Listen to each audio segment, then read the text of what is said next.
نحمدہ و نصلی علی رسولہ الکریم۔ جی، اللہ کے نبی صلی اللہ علیہ وسلم، پیارے حبیب محمد مصطفیٰ صلی اللہ علیہ وسلم سے محبت ہمارے ایمان کا حصہ ہے۔ اللہ کے نبی صلی اللہ علیہ وسلم سے محبت کے دعوے تو ہم میں سے ہر ایک کرتا ہے۔ ہر مسلمان جو ہے نبی اکرم صلی اللہ علیہ وسلم سے محبت کا دم بھرتا ہے، دعویٰ کرتا ہے، لیکن کس حد تک ہم اس سے نبی اکرم صلی اللہ علیہ وسلم سے اپنی محبت کے دعوے میں سچے ہیں، اس کے جو ہے عمل سے وہ واضح ہوتا ہے۔ تو بہرحال ہم پر کچھ چیزیں فرض ہیں کہ اللہ کے نبی صلی اللہ علیہ وسلم کے حوالے سے ان میں سے چند چیزوں کا تذکرہ آج کر دیتا ہوں۔ نبی کریم صلی اللہ علیہ وسلم کا جو ہے ان کا ہمارے اوپر بعض حقوق ہیں، ان حقوق کا خیال رکھنا، ان حقوق کو ادا کرنا ہمارے اوپر فرض ہے، واجب ہے۔ ان میں سے سب سے پہلا حق کیا ہے؟ آپ صلی اللہ علیہ وسلم پر ایمان لائیں۔ نبی اکرم صلی اللہ علیہ وسلم پر ایمان لانا کیا ہے؟ یہ ان کا حق ہے ہمارے اوپر، اور یہ فرض ہے، واجب ہے۔ پہلا حق یہ ہو گیا۔ دوسرا حق کیا ہے؟ آپ صلی اللہ علیہ وسلم کے بتائے ہوئے طریقے پر چلنا، آپ کی پیروی کرنا۔ اور تیسرا حق کیا ہے؟ آپ صلی اللہ علیہ وسلم سے محبت کرنا۔ محبت اللہ رب العزت کے بعد جو ہے دوسرے نمبر پر نبی اکرم صلی اللہ علیہ وسلم سے محبت، دنیا کے ہر چیز سے بڑھ چڑھ کر جو ہے، تمام چیزوں سے بڑھ کر، حتیٰ کہ اپنے نفس سے، اپنے جان سے بڑھ کر نبی اکرم صلی اللہ علیہ وسلم کو عزیز رکھنا، ان سے محبت کرنا فرض ہے، اور یہ تیسرا حق ہے۔ اور چوتھا حق کیا ہے؟ آپ صلی اللہ علیہ وسلم کا دفاع کرنا۔ نبی اکرم صلی اللہ علیہ وسلم کی عزت کا، اللہ کے نبی صلی اللہ علیہ وسلم کی ناموس کا جو ہے ہم نے دفاع کرنا ہے، یہ ہمارے اوپر بحیثیت مسلمان فرض ہے۔ اور پانچواں حق کیا ہے؟ آپ صلی اللہ علیہ وسلم کا جو ہے ادب کرنا۔ جہاں پہ اللہ کے نبی صلی اللہ علیہ وسلم کی بات آ جائے، جہاں پہ نبی اکرم صلی اللہ علیہ وسلم کا حکم آ جائے، وہاں پہ سر تسلیم خم کر دینا۔ وہاں پہ جو ہے اپنے کسی امام کی بات، کسی پیر کی، کسی ولی کی، کسی ایرے کی، کسی غیرے کی بات نہیں چلے گی۔ اللہ کے نبی صلی اللہ علیہ وسلم کی حدیث وہاں پہ آ گئی، آپ صلی اللہ علیہ وسلم کا فرمان وہاں پہ آ گیا، اب کسی تیسرے کی بات نہیں چل سکتی۔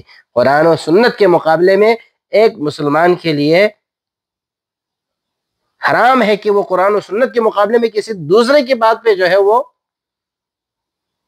اپنا سر تسلیم خم کر دے، کسی تیسرے کی بات کو جو ہے وہ اپنا لے، دین سمجھ کر جو ہے اس پر عمل کرنا شروع کر دے، نہیں۔ اور اسی طرح اللہ کے نبی صلی اللہ علیہ وسلم کا ہمارے اوپر حق کیا ہے؟ آپ صلی اللہ علیہ وسلم پر درود السلام کا تحفہ، درود السلام کا جو ہے ہدیہ ان کی طرف، ان کے حق میں اللہ کے نبی صلی اللہ علیہ وسلم کے اوپر ہمیشہ درود السلام کا تحفہ بھیجتے رہیں، یہ حق ہے ہمارے اوپر ان کا۔ اور ایک حق کیا ہے؟ اللہ کے نبی صلی اللہ علیہ وسلم کے دین کی نصرت کرنا، دین کی مدد کرنا۔ دین کی مدد کیا ہے؟ سب سے پہلے ہم نے قرآن و سنت کے مطابق دین اسلام پہ عمل کرنا ہے، اللہ کے نبی صلی اللہ علیہ وسلم کی پیروی کرنی ہے، آپ کی اتباع کرنی ہے۔ جہاں پہ نبی کریم صلی اللہ علیہ وسلم کی بات آ جائے، وہاں پہ جہاں پہ نبی کریم صلی اللہ علیہ وسلم کا حکم آ جائے، وہاں پہ جو ہے ہم نے سر تسلیم خم کر دینا ہے۔ یہ دین کی نصرت ہے۔ اور اسی طرح دین کی دعوت دینا ہے، لوگوں کو جو غلط راستے پہ چل رہے ہیں ان کو راہ راست پہ لانا ہے، انہیں بتانا ہے کہ اللہ کے نبی صلی اللہ علیہ وسلم کا جو ہے فرمان اس طرح سے، اللہ رب العزت نے کلام پاک میں اس طرح سے حکم دیا ہے، نبی کریم صلی اللہ علیہ وسلم نے احادیث مبارکہ میں اس طرح سے حکم دیا ہے، عبادت کرنے کا طریقہ اس طرح سے ہے، وضو کرنے کا طریقہ اس طرح سے، مختلف جو عبادات ہیں وہ کرنے کے طریقے ہمیں سکھائے ہوئے، اللہ کے نبی صلی اللہ علیہ وسلم نے جو ہے ہمیں ہر عبادت کا طریقہ ہمیں سکھایا ہوا ہے۔ وضو کس طرح سے کرنی ہے، نماز کس طرح سے پڑھنی ہے، اذان کس طرح سے دینی ہے، اور اسی طرح حج کس طرح سے ادا کرنا ہے، اور اسی طرح جو ہے زکوٰۃ جو ہے کتنے مال پہ اوپر زکوٰۃ، کتنا ہمارے اوپر جو ہے مال اتنے مقدار کو پہنچ جائے، گندم ہے، جو ہے پیسہ ہے، جو سونا ہے، چاندی ہے، جو کچھ ہے کس مقدار کو پہنچ جائے تو اس کی زکوٰۃ ادا کرنی ہے، سارا کچھ جو ہے یہ اللہ کے نبی صلی اللہ علیہ وسلم کی پیروی کریں گے، دین کی نصرت ہے۔ اور کافروں تک جو ہے دین کو پہنچانا کہ حق دین اسلام جو ہے اللہ رب العزت کا اختیار کردہ، رب العزت جس دین پہ راضی ہوئے وہ دین اسلام ہے، اور اس دین اسلام کی جو ہے دعوت دینا غیروں کو، کافروں کو، یہ کیا ہے؟ دین کی نصرت ہے آپ صلی اللہ علیہ وسلم کی۔ اور آپ صلی اللہ علیہ وسلم کے حقوق میں سے ایک حق کیا ہے؟ آپ کے اہل بیت کرام اور صحابہ کرام رضی اللہ تعالی عنہم اجمعین سے محبت کرنا۔ اللہ کے نبی صلی اللہ علیہ وسلم کے اہل بیت اطہار سے اور صحابہ کرام رضوان اللہ علیہم اجمعین سے محبت کرنا، یہ اللہ کے نبی صلی اللہ علیہ وسلم کا ہمارے اوپر حق ہے، اور صحابہ کرام کا حق ہے ہمارے اوپر۔ اور اسی طرح اللہ کے نبی صلی اللہ علیہ وسلم سے، اللہ کے نبی صلی اللہ علیہ وسلم کا ہمارے اوپر ایک اور حق ہے۔ کون سا ہے وہ؟ آپ صلی اللہ علیہ وسلم کے دوستوں سے دوستی، اور نبی مکرم صلی اللہ علیہ وسلم کے دشمنوں سے دشمنی۔ اس کو کیا کہا جاتا ہے؟ الولاء والبراء۔ الولاء والبراء، ایک ہوتا ہے الولاء والبراء، اللہ رب العزت کے لیے دوستی، رب العزت کے لیے دشمنی کسی سے اگر رکھے، نبی اکرم صلی اللہ علیہ وسلم کے لیے کسی سے دوستی دشمنی رکھے، یہ اللہ کے نبی صلی اللہ علیہ وسلم کا ہمارے اوپر حق ہے۔ اور واضح ہے کہ جو نبی اکرم صلی اللہ علیہ وسلم کا دشمن ہے وہ اللہ کا دشمن ہے، اور جو اللہ کا دشمن ہے وہ نبی کا دشمن ہے۔ اس میں کوئی دوسری رائے نہیں ہو سکتی۔ اور اسی طرح آپ صلی اللہ علیہ وسلم کا ہمارے اوپر حق ہے کہ آپ صلی اللہ علیہ وسلم سے ہم جفا نہ کریں، بے وفائی نہ کریں۔ اب جو ہے کس طرح سے بے وفائی کرتے ہیں؟ بے وفائی اس طرح سے کرتے ہیں کہ جہاں پہ اللہ کے نبی صلی اللہ علیہ وسلم کی بات آ جائے، وہاں پہ ہم کہیں کہ ہمارے پیر نے اس طرح کہا ہے، ہمارے فقیر نے اس طرح کہا، ہمارے امام نے اس طرح کہا، فلان ولی نے اس طرح کیا، فلان نے اس طرح کیا۔ جب اللہ کے نبی صلی اللہ علیہ وسلم کے فرامین آ جائیں، وہاں پہ کسی پیر، فقیر، ولی، وہ ولی نہیں ہو سکتا جو اللہ کے نبی صلی اللہ علیہ وسلم کے جو ہے فرامین کے خلاف ورزی کرتا ہے۔ وہ کیسے ولی ہو سکتا ہے؟ وہ شیطان کا ولی ہو سکتا ہے، لیکن ولی الرحمن نہیں ہو سکتا۔ اس بات کو ذہن میں رکھیں۔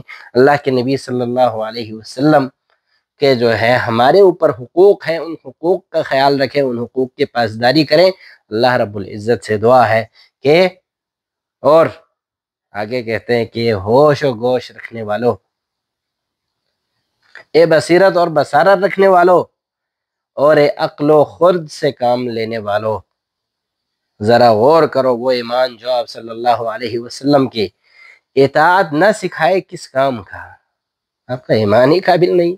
وہ ایمان ہی کیا ہے جو اللہ کے نبی صلی اللہ علیہ وسلم کی اطاعت نہ سکھائے؟ جو ایمان آپ کو، کیا اللہ کے نبی صلی اللہ علیہ وسلم کی اطاعت سے روگردانی کر کے کوئی بندہ ایمان کا، اسلام کا دعویٰ کر سکتا ہے؟ دعویٰ کرنے کا حق رکھتا ہے۔ اور اسی طرح وہ محبت جو آپ صلی اللہ علیہ وسلم کی سنت مطہرہ پر چلنا نہ سکھائے کس کام کی؟ اور کہتے ہیں کہ وہ ادب جو آپ صلی اللہ علیہ وسلم کی احادیث مبارکہ کے سامنے سر تسلیم خم کرنا نہ سکھائے کس کام کا؟ یہ ساری باتیں ذہن میں رکھیں۔ اللہ رب العزت سے ہمیشہ دعا کریں کہ اللہ رب العزت ہمیں